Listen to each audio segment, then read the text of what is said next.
Guys, so last classes में हमने rational numbers, integers and whole numbers की कुछ प्रॉपर्टीज डिस्कस करी थी and now let's move forward. Okay, so हमने लास्ट क्लास में भी देखा था कि जो होल नंबर्स होते हैं they are actually subset of integers. Now whole numbers are a subset of integers but integers are not a subset of whole numbers. Okay, अब इसका मतलब क्या होगा कि अगर आप कोई भी होल नंबर लेते हो तो वो एक इंटीजर होगा, लेकिन अगर आप कोई इंटीजर लेते हो तो वो जरूरी नहीं है कि वो होल नंबर होगा। एग्जाम्पल 1 0 -2। अब हम इसमें देख सकते हैं कि 1 और 0 इंटीजर्स भी है, होल नंबर्स भी हैं, लेकिन -2 इज -2 और whole number? No, but it's an integer.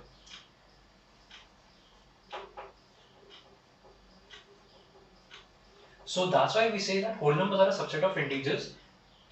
And similarly, by the same reasoning, we can also say integers are a subset of rational numbers.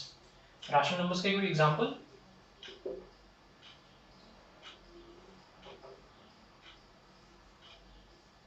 4/3, 4/4. Now 4/4 को हम 1 भी लिख सकते हैं, but just to write it in the rational p/q form, I'm just writing it as 4/4. अब आप देख सकते हो कि 4/3 एक rational नंबर है, लेकिन ना कि वो कोई इंटीजर है ना कोई होल नंबर है। 4/4 राशनल नंबर भी है, इंटीजर भी है, होल नंबर भी है। हम एक नेगेटिव एग्जांपल भी ले सकते हैं, 4/7। Now 4/7 again it's a rational number but it's not a integer, neither it's not a whole number. I hope this makes it clear. हम जैसे जैसे आगे मूव फॉरवर्ड करेंगे we'll also consider about irrational numbers, complex numbers, imaginary numbers, real numbers. तो हमारे जो diagram है ये और इलैबोरेट और मोर पार्ट्स को कवर करेगा, but we will discuss about this in future classes. अभी if you know about rational numbers, integers and whole numbers, it's good enough. अब हम 0 और 1 का जो है कुछ प्रॉपर्टीज कुछ देखेंगे कि वो rational numbers, integers, whole numbers को कैसे इफेक्ट करते हैं।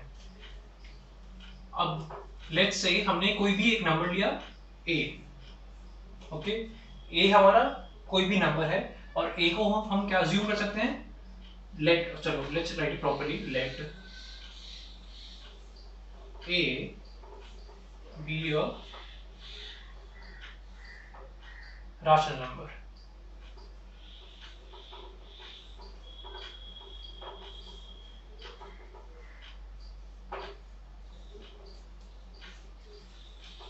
Now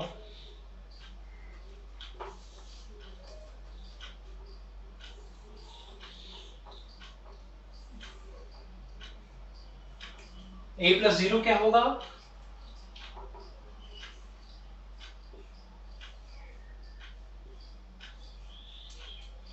अगर हम 0 ऐड करते हैं किसी भी रैशनल नंबर में या फिर हम 0 में कोई भी रैशनल नंबर ऐड करते हैं, हमें रिजल्ट क्या मिलेगा, द सेम रैशनल नंबर, इसमें कोई भी चेंज नहीं होगा।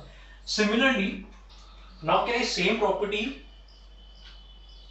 इंटीजर्स एंड होल नंबर्स के लिए भी ट्रू बैठेगी, that is b plus 0 is equal to 0 plus b is equal to b and c plus 0 is equal to 0 plus c is equal to c. Yes, this is also true integers के लिए भी, whole numbers के लिए भी। अगर हम 0 add करते हैं तो जो नंबर हमें गिवन है उस पर कोई इफेक्ट नहीं पड़ता। तो हम इस प्रॉपर्टी को क्या बोलते हैं, we say 0 is the additive identity.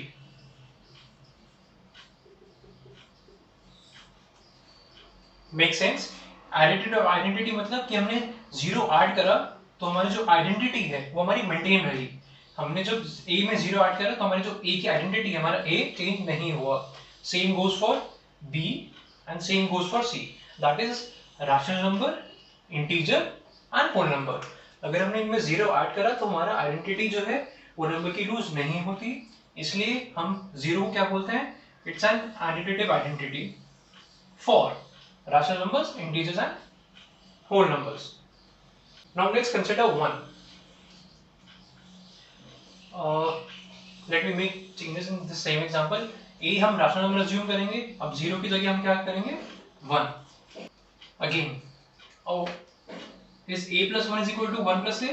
Yes, but is that equal to a? No. तो 1 के केस में हम एडिशन कंसीडर नहीं करेंगे क्योंकि वो चेंज होता है. We will check for yes multiplication.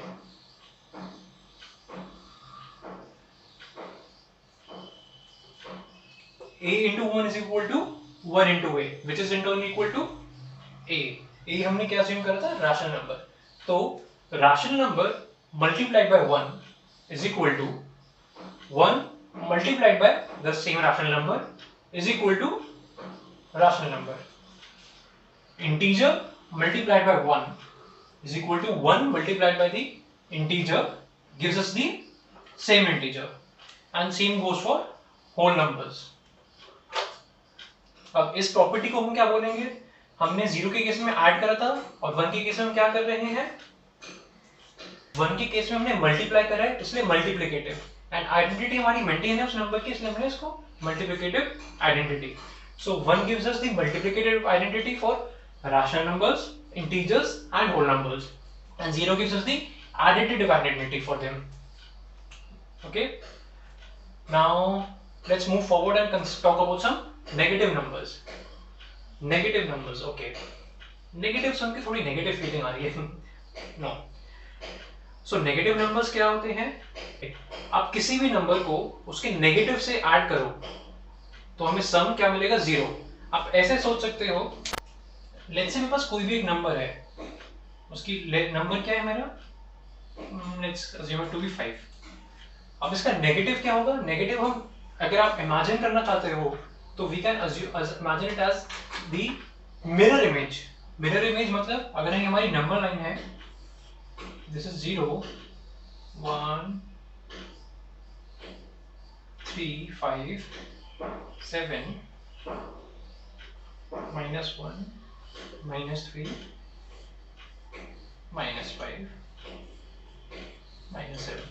तो जो हमारी 0 वाली लाइन है, नंबर लाइन, उसके अकॉर्डिंग हमने इसकी मिरर इमेज ले ली. तो मिरर इमेज मतलब हमने इसका इनवर्स ले लिया, तो उसका इनवर्स हम लेंगे.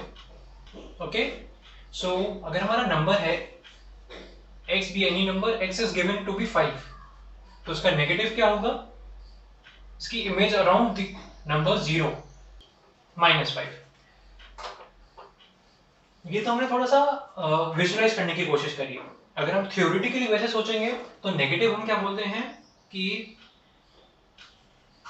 x plus minus of x is equal to 0, और this is the negative of x. So negative of x क्या होगा? 0 माइनस x. तो अगर x हमने लिया 5, तो माइनस x क्या होगा? 0 minus 5, which is equal to -5. Make sense? अब हम इसका एग्जांपल लेते हैं नेगेटिव ऑफ अ नेगेटिव का. So let's say x is equal to -5. Now what would be minus of x? Negative of x? It would be 0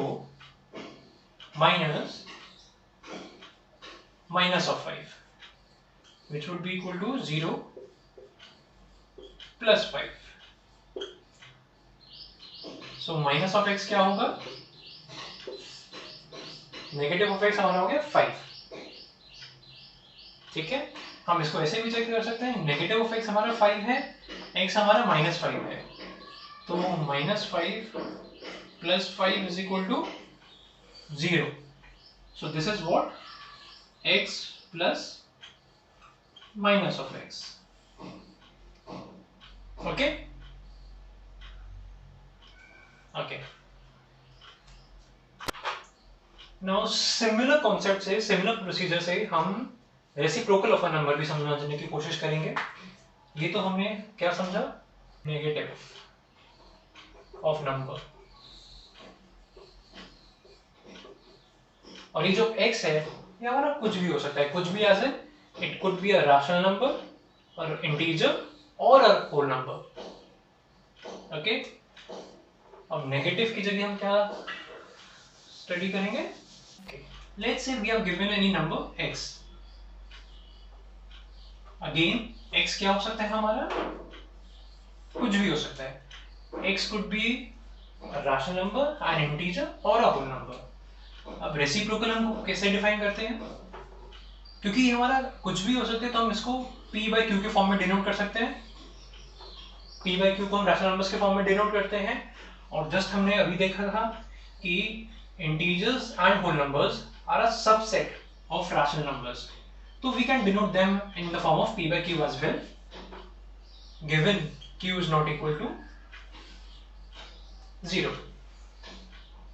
okay, अब p by q का reciprocal क्या होगा, रेसिप्रोकल को हमने define कैसे करा है, p by q का रेसिप्रोकल होगा such that into, this is multiplication, p by q multiplied by reciprocal of p by q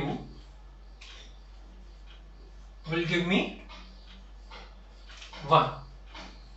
okay, तो रेसिप्रोकल क्या आएगा मेरा,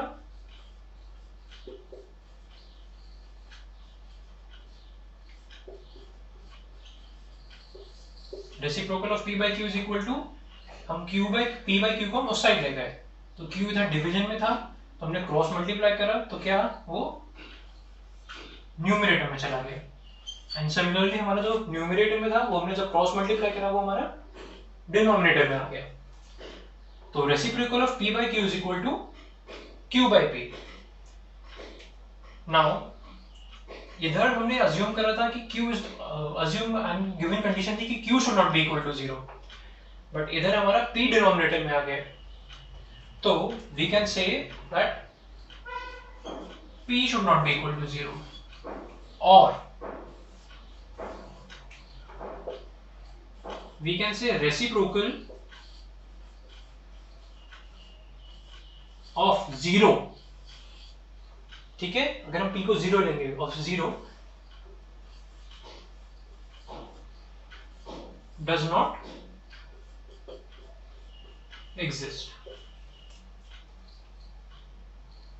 Okay,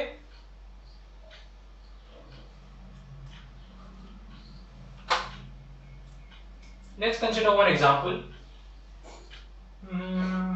p, मेरा फेवरेट नंबर वैसे 7 है, but let's take p to be 13. q, चलो q को अपना फेवरेट नंबर ले लेता हूँ 7. so p by q is equal to 13 by 7. अब इसका रेसिप्रोकल क्या होगा, रेसिप्रोकल को मैं अभी ऐसे डिनोट कर रहा हूँ रेसी डॉट से. Okay, short form. we can check 13 by 7 into 7 by 13 is equal to 13 or 13 cancel 1, 7 or 7 cancel 1, so we'll get 1. So this is easily verified and not very something very hard to grasp, so we can say that p by q का reciprocal होगा q by p.